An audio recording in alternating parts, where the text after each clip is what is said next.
Everybody, I'm going to show you how to replace the drive belt, the two idler pulleys, and the belt tensioner on a 2002 Porsche Boxster. The first thing you're going to want to do is push the seat forward. You got to access this panel behind here.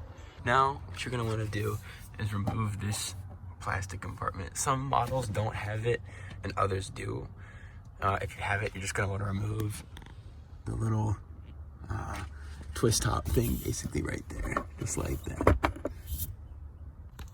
Now once you've lifted both of them, you can just simply lift it up a little bit and slide it back like that. That'll give you clearance to then lift this up a little bit. And see these little things? There's 4 of them. You're gonna wanna twist those off, which will then allow you to access the metal panel behind this carpet.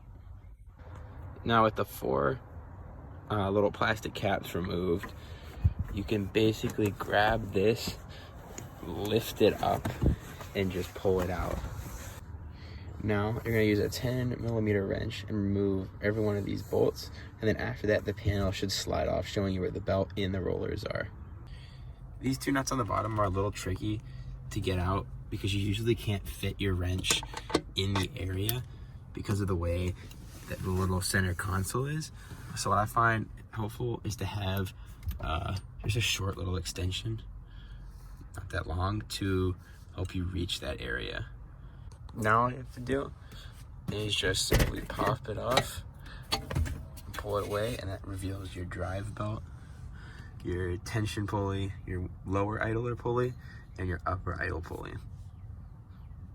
Okay, so now you're gonna wanna take a 24mm wrench and put it on the belt tensioner pulley, and then you're gonna wanna push down counterclockwise, which will slide that in, which will then allow you to take the belt off.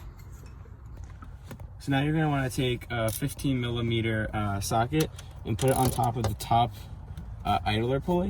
It takes a bit of force to get it to go, but then it's a pretty long bolt, so you're gonna wanna go for a bit of time until it comes out, in which case then the pulley will also come out as well. Okay, so you see if you try to pull this bolt out, it sticks against this metal piece. So what you're gonna do is take the same size, 15mm, and undo this bolt over here, which is very tight. And then once you get this one undone, it'll allow the alternator to move up and down, which then you can remove this bolt. Okay, so what you're gonna do, I found out, is if you lift the bolt up and then push this metal piece back, it'll then come over that lip, which will then allow you to take your wrench, and basically back it out. And then the pulley will come with it, so make sure you grab kind of the whole thing so that it comes out in one piece. Okay, so now you're gonna wanna take a 1/2-inch socket and put it on the lower idler pulley down here, and do the same thing like you did for the top, and just undo it. And it will come out. It's a lot shorter bolt, so it'll be a little bit easier to get out compared to the top one. Okay, so there's a bolt back here where this wrench is attached to, and you're gonna wanna put, it's a 15mm bolt, and you're gonna wanna put a wrench back there to hold it so that you can remove the tensioner pulley. And then you're going to take your same 24mm socket and put it on the front side of the tensioner pulley.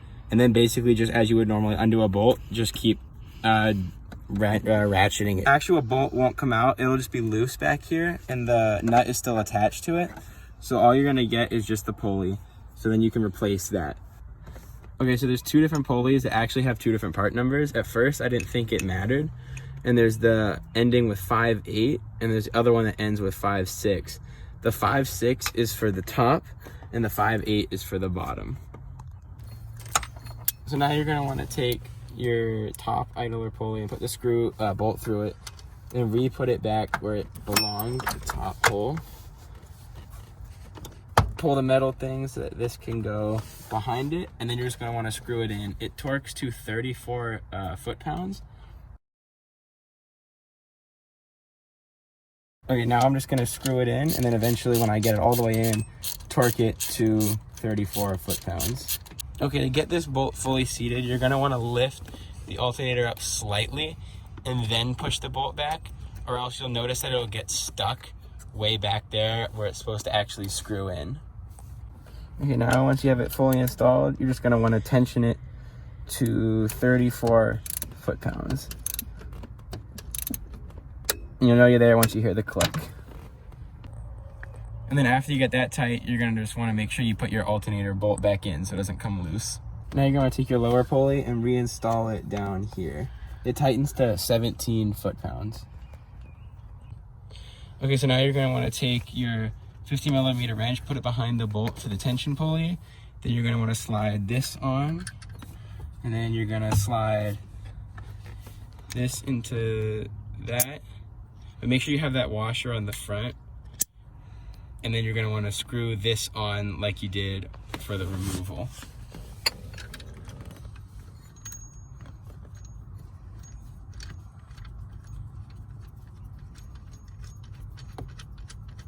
Because once you get it fully tightened with a regular wrench, you're gonna wanna take your torque wrench and just tighten it to 44. And then you should be good. So up to this point, I've reinstalled the top pulley, the bottom pulley, and the tensioner pulley. The next step is to put the belt on. I'll put a video, like a picture in the video of the routing because it's quite complex. And it's easier to show you with a diagram than an actual video of me putting it on. Once you have your belt routed according to the diagram, get it slipped over the tensioner pulley, but leave out this one here. And then you're gonna wanna just pull it like this to get the belt to relieve the tension. And then you're just gonna wanna slide it over the other belts and then you'll be done. Okay, now once you got it routed, it should be good. Make sure that the letters are facing so that you can read them, just to make sure the belt's the right direction. It probably doesn't matter, but it can't hurt just to make sure that's the way. Once everything's tightened, you should be good to start it up. And you should notice that it's considerably quieter compared to when you had it with the old pulleys and old belt.